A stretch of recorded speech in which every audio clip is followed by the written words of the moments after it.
Assalamualaikum warahmatullahi wabarakatuh. Alhamdulillah rabbil alamin. Nahmadu wa nasta'inuhu wa nastaghfiruh. Wa na'udzu billahi min syururi anfusina wa min sayyiati a'malina. May yahdihillahu fala mudhillalah wa may yudlil fala hadiyalah. Ketika Allah tanya kepada Nabi Ibrahim alaihissalam, "Man anta, siapa kamu?" Nabi Ibrahim menjawab, "Ana Khalilullah, saya adalah kekasih Allah." Dia jawab apa adanya.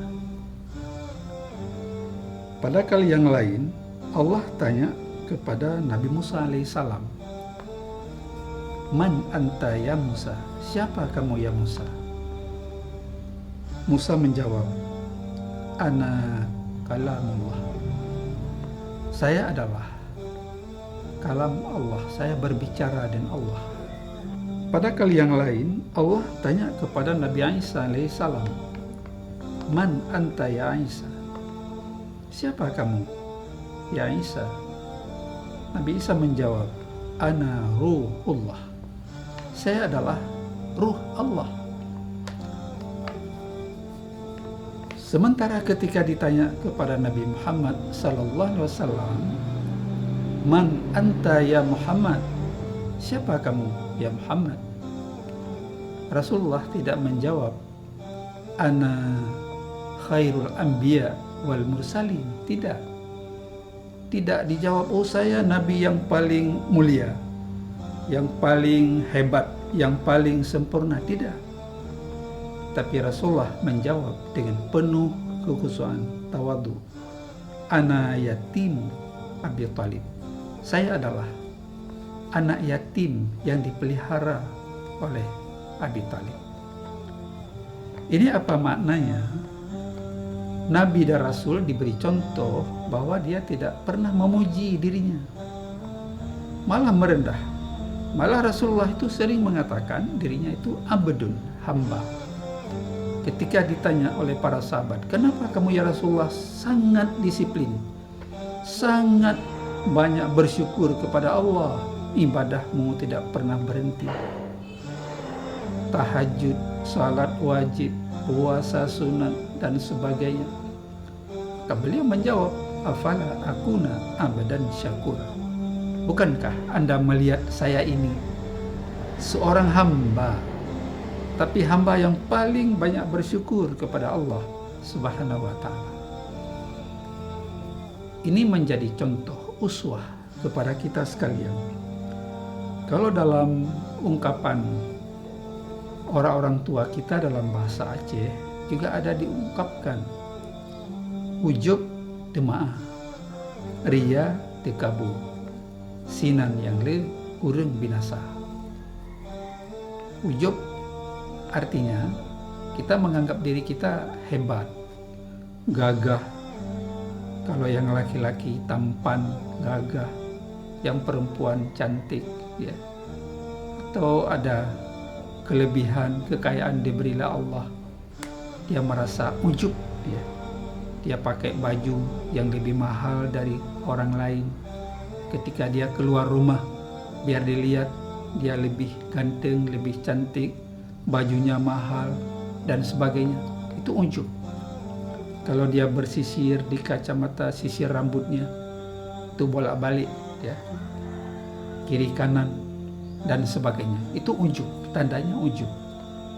Temaah dalam bahasa Aceh nggak tahu diri, ya, lagi kedidi, ya, nggak tahu diri dia, siapa dia. Padahal dia manusia biasa, tapi dia lupa. Seperti juga Qarun mengatakan kepada dirinya, "Wa ana rabbukumul a'la, saya adalah Tuhanmu yang paling tinggi." Dia lupa bahwa Qarun itu manusia biasa, tidak ada beda dengan manusia yang lain. Tapi dia sudah memuji diri sendiri, seolah-olah dia menguasai alam dan langit ini melebihi kekuasaan Allah Subhanahu wa ta'ala. Itu sombong. ya, itu sombong sebagainya. Kemudian tekabur, nah inilah tekabur, takabur. Orang-orang yang tekabur itu membanggakan diri, dia yang lebih dari segala-galanya karena jabatan, karena kekuasaan, karena rezeki, harta yang dia dapatkan terus kepada dirinya, dia takabur. Seolah-olah nggak perlu lagi Tuhan. Ya, ada segala-galanya. Mau ambil uang, ada uang. Mau ambil fasilitas, ada fasilitas. Seolah nggak perlu dia kepada Allah. Dia nggak sadar bahwa dia sudah keluar dari rambu-rambu syariah. Ya. Dia sudah berjalan di luar prinsip-prinsip syar'i yang diatur oleh Allah Subhanahu wa taala. Makanya kita dituntut selalu untuk mewaspadakan diri, ya, karena orang-orang yang bangga, orang yang suka dipuji, mudah sekali terkena penyakit hati. Penyakit hati beragam, seperti disampaikan tadi. Bisa sombong, bisa ria, bisa membanggakan diri. Hari ini kata Rasulullah sendiri memprediksi di akhir zaman banyak sekali orang-orang yang ria, pamer, ya. Dia ada kekayaan, pamer, ya. Ada kelebihan, beda dengan orang lain, pamer, dan sebagainya. Inilah yang ditakuti oleh Rasulullah, ya. Orang-orang yang ria. Ria itu bisa syirik asghar, syirik kecil, ya, bukan syirik kabir, ya, tapi syirik kecil. Ada fasilitas, dia bilang sama orang, saya punya itu dan sebagainya. Itu ria, jadi syirik kecil. Makanya ini nggak boleh, ya. Tapi bagaimana juga kita sterilkan diri antara iya dengan tidak. Kita beribadah, tapi seolah orang lain nggak tahu apa yang kita lakukan hari ini. Seperti juga kalau kita beri sedekah dengan tangan kanan, kalau bisa tidak diketahui oleh tangan kiri.